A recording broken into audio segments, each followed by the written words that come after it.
आपकी पत्नी के पेट में किसी और का बच्चा है क्या? क्या हुआ? कुछ बोला तुमने? अरे कुछ नहीं, तुम ऑर्डर करो ना। हाँ यार सुनो यार, मेरा ना कुछ भी खाने का मन नहीं है। मैं एक काम करती हूँ, मैं गाड़ी पे जा रही हूँ, तुम वहीं आ जाना, मैं कुछ और खाऊंगी। ठीक है।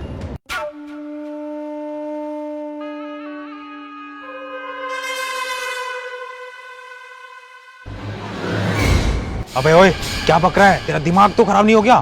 साहब मैंने जो भी कहा है सच कहा है। आपकी पत्नी के पेट में किसी और का बच्चा है। मेरे पत्नी के पेट में किसी और का बच्चा कैसे हो सकता है? वो मेरे से बहुत प्यार करती है और मैं उस पर बहुत विश्वास कर सकता हूँ। ये हो ही नहीं सकता। साहब मैं सच बोल रहा हूँ, मुझे झूठ बोलकर क्या फ़ायदा होगा? मैं आपके लिए ही तो बोल रहा हूँ। साहब आप खुद ही सोचो, मैं इतना बड़ा झूठ क्यों बोलूँगा? मैं तो इसलिए बता दिया आपको क्योंकि आप मेरे डेली के कस्टमर हैं। मैं तुम्हारी बातों पे कैसे यकीन कर लूँ? हमारे पास कुछ सबूत है?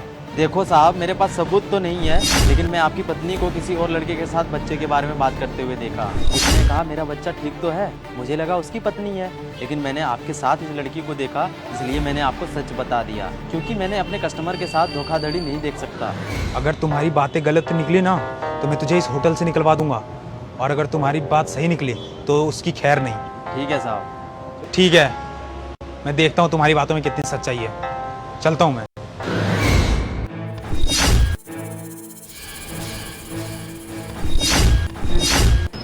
क्या पता मेरी पत्नी सच में मुझे धोखा दे रही हो। अगर ये बात सच हुआ ना, मैं जीते जी मर जाऊंगा।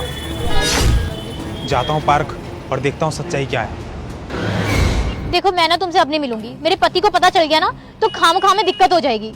तुम बिल्कुल भी मत घबराओ, उसको बिल्कुल पता नहीं चलेगा। तुम ये बताओ मेरा बच्चा तो ठीक है ना? हाँ ये तो ठीक है। अच्छा वैसे रोहित को तुम पे शक तो नहीं हुआ? शक तो नहीं हुआ, पर शक होगा भी क्यों? तुम्हारा पति जो तुमसे इतना प्यार करता है। तुम यहाँ कैसे? वो सब छोड़ो, तुम ये बताओ ये सब चल क्या रहा है? देखो ये मोनू है और मैं इसे बहुत प्यार करती हूँ। मैं तुम्हें बताने ही वाली थी लेकिन मुझे टाइम ही नहीं मिला। अरे ऐसी क्या मजबूरी थी जो तुम इतनी बड़ी बात छुपाई मेरे से? अब तुमने सब देख ही लिया है तो सच भी सुन लो। मैं मोनू से पहले से प्यार करती थी, हमारी शादी से पहले, लेकिन मेरे पेरेंट्स को मोनू पसंद नहीं था, उन्हें तुम पसंद थे, इसलिए उन्होंने जबरदस्ती मेरी शादी तुमसे करवा दी। अगर तुम्हें मुझसे प्यार नहीं था तो तुमने मुझे पहले क्यों नहीं बताया? मैं खुद तुम्हारे पेरेंट्स को मना कर देता। तुमने मेरी जिंदगी बर्बाद क्यों की? ऐसे कैसे बता देती? वैसे भी मेरे पेरेंट्स को मेरी शादी तो करनी थी ना, तुमसे नहीं तो किसी और से सही। इसलिए मैंने सोचा मैं तुमसे शादी कर लेती हूँ क्योंकि तुम इसी शहर के हो, और मैंने सोचा इसी शहर में रहूंगी तो मैं मोनू से मिलती रहूंगी और मुझे कोई दिक्कत नहीं होगी, और ये बच्चा भी मोनू का ही है। अच्छा, मैं इतने टाइम तक जिसे प्यार समझा वो एक टाइम पास था। मैं तो सोचता रहा कि तुम मेरे से प्यार करते हो, लेकिन तुमने अपने फायदे के लिए मुझे यूज किया। मैं तुमसे जिंदगी भर बात नहीं करना चाहता। तुम्हें रहना है ना इसके साथ, रहो। और हाँ याद रखना, मेरे घर वापस मत आना, रहो इसी के साथ। चलता हूँ मैं। चलो अच्छा ही हुआ, अब वो चला ही गया है तो हम दोनों आराम से शादी कर सकते हैं। शादी? वो भी तुझसे? वैसे मैं तुझे अपनी जानकारी के लिए बता दूं, मैं पहले से ही शादीशुदा हूँ, और हाँ 2 बच्चे भी हैं मेरे। क्या? ये क्या बोल रहे हो तुम? इतना बड़ा धोखा किया तुमने मेरे साथ, तुमने मुझे बताया क्यों नहीं कभी?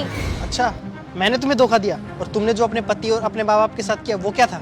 ये सब तो मैंने सिर्फ तुम्हारे लिए किया क्योंकि मैं तुमसे प्यार करती हूँ। बस कर, तेरी जैसी औरत को मैं अच्छे से जानता हूँ। और वैसे भी जब तेरी नई नई शादी हुई थी तो तू प्रेग्नेंट थी, तो मुझे कोई डर नहीं था। वैसे भी मैंने ना तेरा यूज किया है, मुझे टाइम पे पैसे मिल रहे थे और मेरा खर्चा चल रहा था, मुझे और कुछ नहीं चाहिए था तेरे से। चल अब निकल अपना काम कर। नहीं नहीं मोनू, ऐसी बातें मत करो, एक बार हमारे बच्चे के बारे में तो सोचो, इसका क्या होगा? हमारा बच्चा? अबे चल, मुझे अच्छे से पता ही मेरा बच्चा नहीं है, किशोर का पाप मेरे सर पे मत डाल। चल यार।